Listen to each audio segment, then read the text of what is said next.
Hi. So welcome back. It's nice to see you all. I get many messages every week asking questions about the university, about housing, about applications, and so I thought it's quite difficult for me to answer all of those questions, and I get many incoming questions, so I thought I wanted to make this video kind of a place to address the main questions I get. If you have any additional questions that weren't answered, please comment them below. I will try to answer them there so that other people can see them.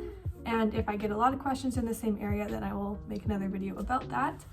So I kind of sorted the main questions I get into a few different areas. So the first thing I'm going to talk about is post-acceptance paperwork. So I'm not going to be talking about the actual selection process in this video, as the time that I'm going to be posting this video is after that has passed.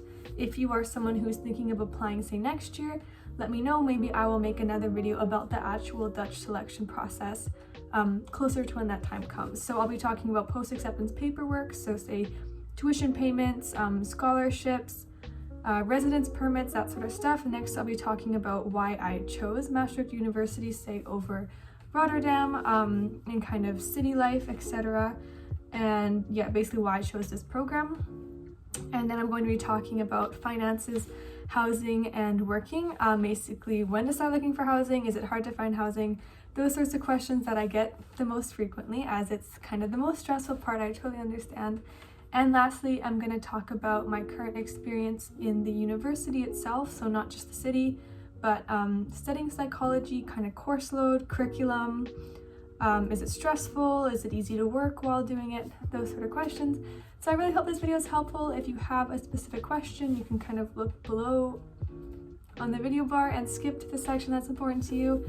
But yes, I hope this answers some questions, and if you're feeling stressed, just take a deep breath, grab some tea or coffee or drink of choice, snack of choice, and let's just sit down and chat about it. And I really hope that this video will help ease some of the stress you're feeling about this process, and hopefully enjoy it as much as possible, because university should be exciting and not just stressful. So the first thing I'm going to talk about is post-acceptance paperwork. So what happens after you've been accepted? First of all, congratulations. So I do talk about this process a little bit more in depth in my other video, how I moved across the world, because I basically documented that whole process for me. So please watch that first as well to get more of a feel for what happens. But I'll really quickly go over a few things. So I get questions that say, when do I start with paperwork? This really depends on your program. So for psychology, you don't know if you're accepted until April 15th, and if you're on the wait list, it can be later. And so it can be a bit difficult to kind of know when to start, but for the most part, you shouldn't be too stressed about it. Don't feel like you're missing out on something, you're behind schedule, because that's how I felt a lot. But the university will send you all of the paperwork at the time when it needs to be done. And I know that communication with the university can be really difficult because they get so many emails and it's just like a team of students doing these things. So it's difficult. But for the most part, they will send you the paperwork at the beginning of May. You will have to fill out, depending on what country you're from as well. I was from Canada, so I had to fill out residence permit, a few other forms. I had to send over my tuition payments. If you're international, you have to send all of it at once in a lump sum. Again, all of this information is things that they will tell you. These are not things you need to completely figure out for yourself. I like to plan, so of course I would recommend, say, looking at the university webpage, getting a bit of an understanding of what will be needed, because that's all on there as well. You can find, say, what paperwork you will need based on where you're from. You can find out tuition payment amounts, you can find out deadlines, and that can be really helpful to get an idea of what's going to happen. So I think that kind of covers it. Yeah, the university will send it. They will send you deadlines about when things need to be completed, and then it's up to you to kind of do that when it's needed. One thing I would recommend is, if your passport needs to be renewed, do that now. Like, do that as soon as possible, because it will be necessary for your passport to not expire during the duration of your studies, obviously. So that is something to kind of keep in mind, that all of your information will not expire while you're away. That's really important. Also, something you will need is insurance. Oh my gosh. Insurance. So I use AON student insurance. I have not needed to use it for anything, so I cannot tell you how good or bad it is, but it is fairly cheap. It's student insurance, so it covers everything you might need. So yeah, I guess I can recommend it, but I also cannot because I don't have much experience needing it so far.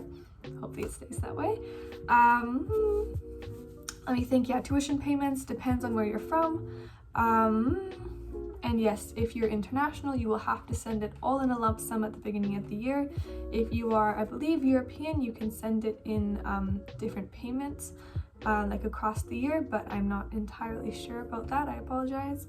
And lastly, I had questions on what kind of scholarships there are. So this is difficult because there's not many scholarships, unfortunately, at least at the bachelor's level. Yes, that's all I kind of really have to say. I had questions on if there's one for South America. I do not know, I'm sorry. But again, this is all information on the website, so I would really recommend if you have a question in your mind, please first take like 10 minutes or so and poke around on the website, because usually most of it will be on the website. Okay, so the next thing I'm going to talk about is why I chose Maastricht University, about the city, and basically why I chose Maastricht over other places, because if you know, I also was accepted into Rotterdam, actually before I was accepted into Maastricht, so people wanted to know kind of why did I choose this place. So firstly, I really like the program here because at psychology is a much bigger faculty, so therefore it's a bit of a bigger building, better funding, better teacher support, and I thought that if I'm studying psychology, it would be nice to go to university where that's a bit of a bigger focus. Also, it's ranked very well. They have really good program and machines. Let me think. I also really liked that it's a mix not just of social psychology, but also a lot of biology and neuroscience, because that's a big interest of mine, and so far I really do like that side of it. Also, I thought moving so far away, it would be nice to go to a smaller city. Maastricht is a lot smaller than, say, Rotterdam is, so if you like more of a smaller, very Dutch city feel, like there's not really canals here, but lots of cobblestone and old streets and like alleyways and all of that stuff, then it's definitely a lovely city. I really love it. It's definitely small, but it's beautiful. I don't know, I do like it. It rains a lot, it's windy, but it's beautiful. Let me think. It's definitely a student city, so you'll see students everywhere. There's lots of nature around, which I really love. Like there's the mountain. It's like a hill. It's a hill, but there's no mountains here, so they call it a mountain. Also, it's quite in the south of the Netherlands, so it is a few hours by train to, say, Amsterdam or Rotterdam if you want to travel more to central Netherlands, but if you want to travel to other countries, say France or Germany or further south, then it's a really nice location because it's quite accessible by train. It's like really central to everything. So yes, those were kind of the main reasons. Location I liked, program I liked, and city I liked. So that's kind of the summary of those three things. So the main things that people wanted to know was surrounding housing and finances, of course. So let's get into it. I know housing is very stressful, especially in the Netherlands, where housing is quite difficult to find. There's not enough housing. Like last year, there's a housing crisis where I think 1,000 students came to Maastricht but did not have a place to live. So I know it's very stressful. I'm going to talk about how I found my place and how you can find yours. Unfortunately, I get many questions asking if I can help people find housing. I can't do that, I'm sorry. I am a student myself, so I have my own work I need to do, as well as I'm moving out of this studio, moving in with a friend. So we are both looking full-time to find our own place to stay. So unfortunately, it's like I can't take the time to help you find your place. So hopefully these tips will help you, because yeah, I can't do those things for you. So there's a few websites that are really useful. I'm going to list them down below. These are kind of websites that list a collection of all of the listings that are up by different housing agencies. So housing agencies are going to be the safest place to find housing because it's all done by contracts. These are real listings listed by actual agencies within Maastricht. So you're not going to run a chance of being scammed, because it's listed by an agency, unless the agency themselves is a scam. But often if you look them up, you will see reviews on Google or whatnot that will kind of clear that up. And usually they're checked by the website to make sure it's a legit listing. Another thing you can do is check Facebook marketplace groups. There's a few main groups you can use. I'll to list them below. The only thing with these is it is very fast paced, so it can be extremely stressful. I did not use them to find my place because it's very difficult to do. As soon as these listings go up, within 24 hours, there's like 20 comments below like, I sent you a message, I sent you a message, I sent you a message. So it's really stressful, you know, to compete with all these people. Additionally, there's many scams. So this is how to watch out for scams, because just last week I was trying to get a viewing for a place and they tried to scam me. Okay, first of all, if the person says, I'm not in the Netherlands or I'm not in the city, so I can't give you a viewing, or I can't give you more pictures or whatnot, that should be red flag number one. Because any person who is genuinely wanting to sell their place is going to either find a way to be in the city or have someone there to show you the place, you know? Secondly, if they try to ask for a deposit before you've seen the place to know that it's real, that is a red flag. Do not send any money before. So if someone is a genuine landlord who genuinely cares, they're not going to ask you to send them money before you've even seen the place. What the person tried to do with me is they tried to say, I want to make sure you're serious about this property, so therefore send me a deposit beforehand through TripAdvisor. I won't receive the money until after you've decided you want it. That's a very common scam. What they'll do is they'll try to get you to use a format of payment that TripAdvisor does not secure, so therefore they can access the money. So yes, that is another red flag. If they ask for deposit money, if they ask for any sort of money before you've seen any pictures of the place, red flag. If they ask for your ID or a picture of your passport in order to write a contract, red flag. They should not do they should not do that. There should not be any reason for that. And for me, I'm able to know because when I wrote up my rental contract before, the previous year, they did not ask for a picture of my passport in order to write a contract. That is not necessary at all. They might ask for, say, your email address, your name, and your phone number. That's totally okay, because then it just says this agreement is between landlord and tenant . They do not need a picture of your ID, because commonly what will happen in these scams is they'll say, I'll send a picture of my ID so you can make sure I'm a real person. How do you have any way of knowing that is really them and not the ID of the previous person they scammed? So you just need to be aware. Often if it seems too good to be true, it is. If they try to offer you a discount if you pay a lot of rent, like if they say, I'll give you a discount if you pay 6 months of rent at once, don't do it. How would that benefit them? How would that benefit you? If they ask you to do that before you've even seen the place, do not do it. Do not sign an agreement before you know the place is real. If they are not willing to call you, if they are not willing to do a virtual viewing, that's pretty common to do virtual viewings over FaceTime, especially if you're not in the country.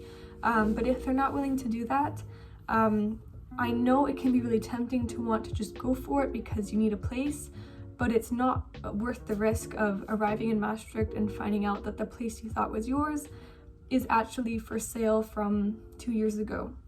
It's another thing to do. If you see pictures of a place, you think it might be a scam, copy the picture, Google search it. You will often find they are just pictures from that same listing being for sale like a year ago, and these people will take the pictures, put it in their own listing and say, I took these pictures, this place is for rent, which is really sad that people do that to students, but it's very common, so that's kind of what you should look out for. Okay, I think that kind of covers scams. What else do I want to say? I'm like out of breath. But yes, that is really important to watch out for, to not get scammed. I really hope those kind of main tips help. I will also summarize them here. What did I say? If they ask for money, before anything, it's a scam. If they're not willing to do a viewing, it's a scam. If they say they're out of a country, therefore they need money to do the viewing, it's a scam. If they ask for a deposit before a viewing, it's probably a scam. If it seems too good to be true, it is too good to be true. If the pictures are really blurry or they are from a previous for sale ad that you see on Google, it's a scam. Yes, it's just important to be careful of these things because it does happen a lot, unfortunately. Let me think. People also ask me a lot of questions about my listing. So I live in a studio apartment in the city center. I pay 615 euros a month for rent. That is all inclusive. That is a pretty average price. I'd say often studios will go from 600 to say 800 euros.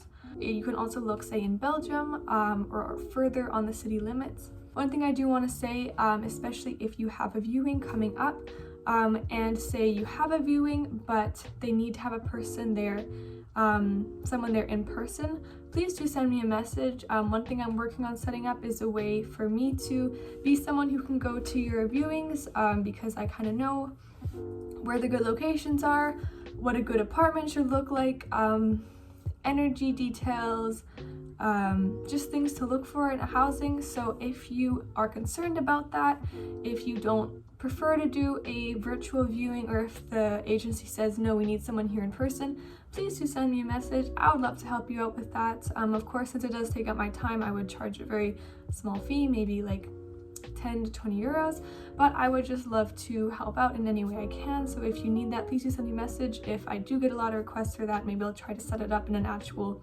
business sort of sense. But yes, don't worry about that. I would love to be someone who's here in the city who can help you, because I had that for me and it was really helpful to have someone who could look at it in person and send me pictures, send me videos, and tell me what they thought of the location.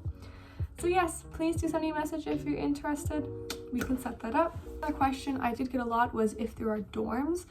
There are no strict dormitories in Maastricht. There are a few organizations that offer a form of student housing. So a few of those are listed here. You have Zior, you have the Student Hotel, and you have the Guest House. So Zior is more of an independent organization that offers studios. I believe most of them are studios. They're kind of around the city at different locations. I think usually people I know that are there like them. The only issue you'll have, well, of course, will be parties and noise. But I think for the most part, they're pretty well recommended, but they are expensive. The other one you have is the Student Hotel, which is the most expensive. It is quite nice, I believe. I've been there a few times to study with friends. I have some friends that live there. It's a quite nice setup. The only thing is you can only be there for 1 year. So if you're there for your first year of studies, you have to leave and find a new accommodation for your second and third year. Is the Guest House, which is a lot cheaper. I think you can either do studios or say share a room. I know a lot of people that live in the Guest House, and they quite like it. Usually it's pretty nice to meet other people that live on your floor, and it is kind of the most of a dorm sort of feeling where you share a kitchen and you have your own room. And yeah, I think that is pretty much it. So yes, there's no strict dormitory. You can't say I'm applying and I'm going to live at this residency on campus. There is no campus at Maastricht University. You will have different faculties around the city. So if you can look up where your faculty will be, you can look for housing around the area and say find a Zior close to that area. But for the most part, it is pretty much up to you to find your housing. The university does not offer support in that area, which is quite difficult, but it is what it is. But I hope that this kind of helped to summarize some different housing options you can look for. Okay, I hope you're still bearing with me. I'm going to talk about one last thing. I'm going to talk about course load and the study environment and studying psychology. So the first question I get a lot is it difficult to make friends? Or I got a lot of questions saying I'm from Spain or I'm from Germany and I have concerns about, meeting other people from my country or being able to speak English, and how does it work being in a Dutch environment? I'd say that is one of the things you need to worry about the least. There are many students from so many different countries. I've met many students from Spain. There's a lot of German students, so if you're from Germany, there's no need to worry. There's many German students. It's almost a joke. It's kind of a running joke around the university how many German students there are. And quite commonly, there's a huge international student population here. It's almost equal to the Dutch students. Like in psychology, there's way more international students than Dutch students. So all of these people are coming from their own countries. Everyone is often leaving home for the first time. They're scared, they're worried. And so I would say that's something you don't need to worry about at all. A lot of my friends are from very different places, you know, throughout Europe. Like you'll have friends from Germany and Slovakia and Lithuania, and friends from Indonesia and China and India, and there's like anywhere you can think of, you will probably meet a student from that place. And so often you will have like these groups of students from Spain or from Indonesia, and so if you are from there, you can often find a student organization or a friend group from there. But I would recommend trying to kind of expand your bubble, because often in the first few weeks you will meet people from many different countries, and don't be scared of that. Everyone's in their own level of speaking English, but everyone wants to communicate and wants to be friends with each other. So it's a really nice environment, I would say, to kind of meet friends from places you didn't think you would meet friends from, and just kind of see how it goes. So in the study environment, I get people with concerns about speaking English. I would say you should have a good command of the English language at an academic level. However, there is always time in your tutorial sessions to go over definitions you don't know, to discuss things you're not sure of, so that everyone can feel comfortable in the environment. So don't worry about that at all. And next, people say, is it hard to study psychology, and how much free time do you have? I would say it depends. I mean, it does depend on what period you're in. So say also, of course, in your first period, they throw you right into it. There's a lot of readings, there's a lot of work to do. They don't kind of like hold your hand at all. You really have to be willing to figure things out yourself, and that's okay, you know. You will have a mentor group for your first period, and those are with you for your first 3 years, and you'll also be assigned a mentor.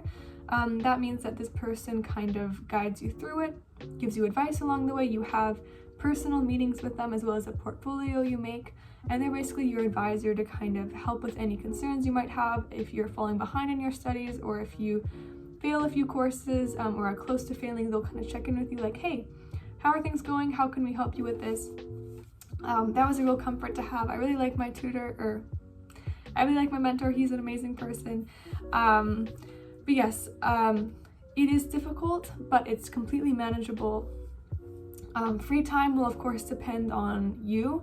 Some people have a lot of free time if they're not studying at all. Of course, I wouldn't recommend this, because then when it comes to exams, you're really struggling. At least so far in psychology, you don't have a lot of assignments in the actual course. You normally have only one final exam or an assignment at the end of the period, so it can feel easy to kind of not speak in tutorials and not do your work and think, well, it's fine, it doesn't really matter, but that will catch up to you at the end. So I really recommend speaking up in tutorials and getting the most out of it, so that when it comes to exams, you're really prepared. So yeah, free time will completely depend on you. I usually, of course, during exams, there's not a lot of free time, but usually on a day-to-day basis, I try to kind of work, say, morning and evening, and I'll take the afternoon to do something fun with a friend, or go for a walk, or I will take the morning off and just work in the afternoon and evening, or whatever. So normally I try to at least have a few hours in the day to kind of take a break and do something else, but it really depends on you. The next person said, what is the course load like in your first year? So far it's been pretty interesting. In your first period, you will have social behavior and methods and techniques of research, so kind of really basic introductions to psychology. So you will have more of like a social group psychology, as well as introductions to scientific research type of stuff. So it's pretty interesting, it's fun. Yes, it's a bit difficult, I would say, because there's a lot of theories, and then you also have a lot of tiny details in the other course, but I think it's a pretty good balance. Let me think. Next, you will go into more biology and neuroscience, as well as statistics. This was a really difficult period for a lot of people, because if you don't take biology in high school, it can be really difficult to pick up that new information, and a lot of people struggle with statistics. But I'd say you don't have to be too worried.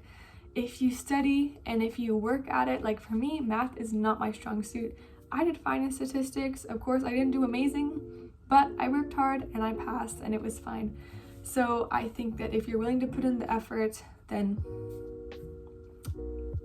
yeah, it's totally okay. One thing that I do think is really fun, I did talk about this a bit in one of my previous videos, but kind of over your 3rd period, 4th period, you have the chance to do your own research. I thought this was really fun. You get to do your own observational research with a few people in your mentor group. So that means you pick a topic, you conduct your research, you have to write a paper on it, as well as do your own SPSS outputs. You present it to your mentor group, as well as write a full paper that is submitted to your mentor. Just kind of a way to kind of practice research, as well as do something in what you're interested in. You also get to do in period 4, so at the start of the new year in January, you will get to do your elective course. So you can choose from 4 different courses what you want to do. If you remember, I did cognitive neuroscience. You also get to do a bit of your own research in this, write a paper on your own topic, and play around with some different software. Ideally, if you don't have COVID, hopefully by the time you get to do this course, then you will get to do this actually in a lab. So I think they really want you to learn these hands-on tools, and then in your 2nd year you get to do more laboratory research, more experiments in something you're interested in. So that's really cool, and in your 1st year they're kind of preparing you for that, but a lot of it is quite independent, so you'll get the chance to try out these things while you're in your 1st year and kind of get to discover what areas of psychology are interesting to you.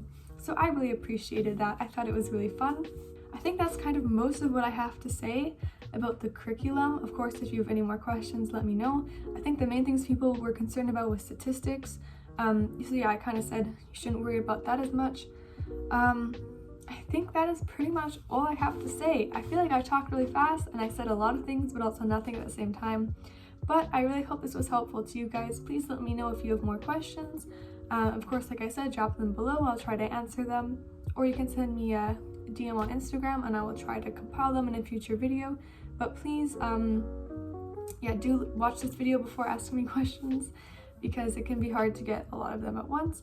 But I really do hope you the best of luck with your applications. I hope that you get accepted and that your paperwork goes well, and maybe I will see you around the city if you decide to come here next year. Okay, bye-bye.